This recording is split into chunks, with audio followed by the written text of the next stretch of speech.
Imbis na krimen, korupsyon at kahirapan ang pagtuunan ng pansin ng pamahalaang ito, inuuna nila ang pagsira sa pamilya ko at sa lahat ng kalyado nito. Suportahan natin ang PDP laban sa notorious slate o mas kinikilalang Duterte.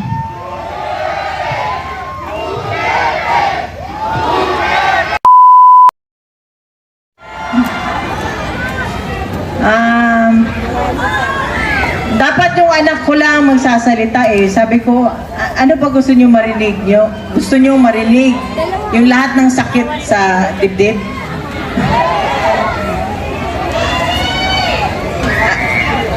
Yung anak ko, baby pa sana, pero napilitan mag-mature. Dahil sa nangyari, hindi naman ho natin may pagkait kung ano ang nangyari. Pero ito ho talaga, sana ho tayo Pilipino, isa-isip, magtanda na tayo. Kung gusto lang ako lumuhod, umiyak dito, magtanda na tayo. Pumili na tayo ng mga taong matino, matapat, at yung magsisilbi sa bayan, hindi pagsisilbihan ang sarili.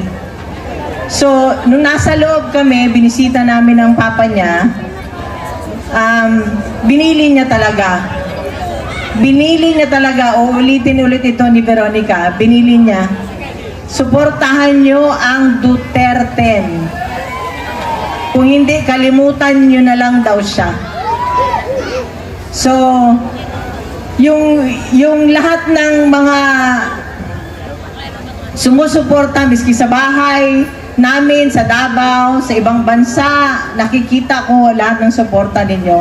Maraming salamat. Alam niyo ba doon sa Netherlands, iba't iba ang tao na pumupunta. Galing sa iba't ibang panig ng bansa. Meron pang taga-Pilipinas na pumunta na nakausap ko. Sabi ko, taga Quezon City sila. Dahil alam mo bakit? Natatakot na rin sila sa kanilang seguridad. Kung noong una, di ba, mahal ni Pangulong Presidente ang bawat Pilipino, gusto niya maging masaya, safe, ligtas, nakakauwi ng bahay. Walang nangyayaring masama. Sana ho, suportahan ninyo ang mga kandidato ni Pangulong Presidente Duterte. Presidente Duterte, Rodrigo Duterte, yung 10. Nakikiusap po ako at yung sa mga darating na mga araw, maging mapagmatsyag ho tayo lalo na sa araw ng eleksyon. Tulungan ho natin ang bansa, tulungan natin ang susunod na henerasyon. Wala na hong natira sa atin. Di ba naalala nyo nung naging siya ang presidente? Naalala ko, naging OFW ako eh. Lahat ng mga Pilipino nasa abroad, proud na proud maging Pilipino. Pero ano ho ngayon ang nangyari? Walang proud!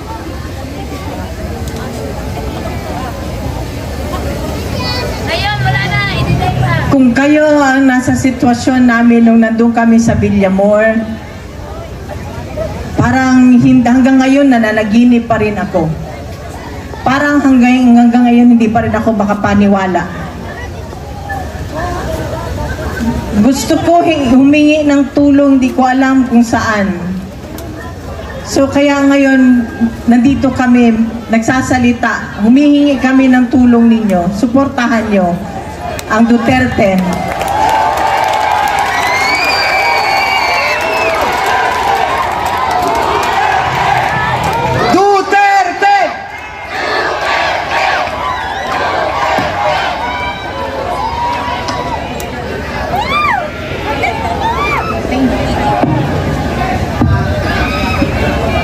Podium mic, please. Check. Noong panahon ni PRRD, nakakaalis at nakakauwi ng ligtas ang mga anak nyo. Ibalik natin ang ganoong pamamahala sa bansa. Nandito ako ngayon dahil kinuha nila sa amin, sa ating lahat, higit sa lahat, sa akin, ang tatay ko. Noong March 11, 2025, nasaksihan ko ang pagkidnap at pag-abuso nila sa tatay ko. Imbis na krimen, korupsyon at kahirapan ang pagtuunan ng pansin ng pamahalaang ito, inuuna nila ang pagsira sa pamilya ko at sa lahat ng kalyado nito. Pumili tayo ng matino at matapat sa paglilingkod kasi kung hindi, kawawa tayong lahat at ang mga susunod na henerasyon. Mahalagang magkaisa tayo sa araw ng eleksyon, May 12, 2025. Suportahan natin ang PDP Laban Senatorial Slate o mas kinikilalang Duterte.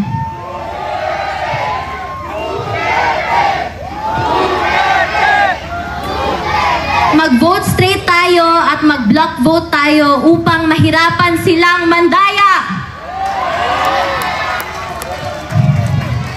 To the OFWs, to the Filipino communities who took care of us, you have my love, respect, and gratitude. Sa katawhan nga nagpakita og walay undang nga paghigugma o pagsuporta, daghang salamat kay wa mininyo biyae. Kamo ang nagapakusog sa amo tanan. May aabot ako na personal na mensahe ng tatay ko sa bawat Pilipino. Sabi niya, I did what I could for my country. And you are all in my heart. Pangalawa, ang sabi niya, kung kakalimutan niyo lang rin ang Duterte, kalimutan niyo na lang rin siya. Mga kababayan, huwag nating kalimutan ang bilin ni Tatay Digong. Sa mga kabataan, hinihikayat ko kayong magbantay sa mga boto dahil dito nakasalalay ang kinabukasan nating lahat. Maraming salamat po and God save the Philippines. Iniimbitahan ko... Pilipinas, Duterte pa rin! Duterte! Duterte!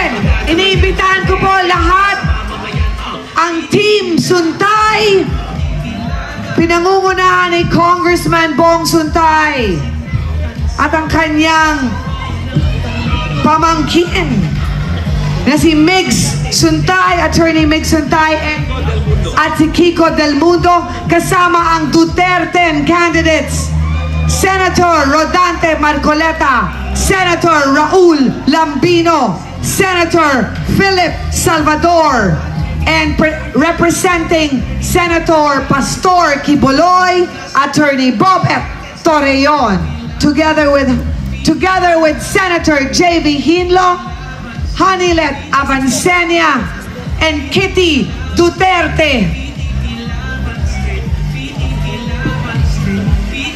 Para sa kinabukasan ng ating kabataan, suka ang tamang suka. Duterte! Duterte! Sabay-sabay nating kantahin. Kung pwede niyong buksan ang inyong mga